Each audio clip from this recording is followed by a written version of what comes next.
Welcome to the Tech Egg. Don't get scrambled. Enjoy the video. In this video, I will explain how to view TradingView charts in Zerodha. First, log into your Zerodha Kite account using your user ID and password. Next, click on your user ID located in the top right corner of the screen. From the drop-down menu, select My Profile or Settings. Scroll down to find the chart option and simply choose TradingView to make it your default charting platform. It's that easy to switch. Once enabled, TradingView charts in Zerodha Kite offer a robust set of features. You gain access to over 100 indicators and more than 15 different chart types, including candlesticks and line charts. Plus, there are over 30 drawing tools to enhance your technical analysis.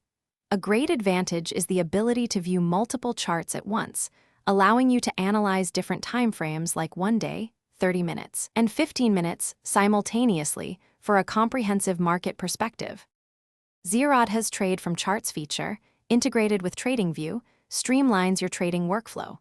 You can place market and limit orders directly on the chart, eliminating the need to switch screens. Modifying or canceling existing orders is also intuitive. Simply click and drag them to a new price level. Additionally, you can create price alerts right from the chart, ensuring you never miss a crucial market movement. This integration makes analysis and execution seamless.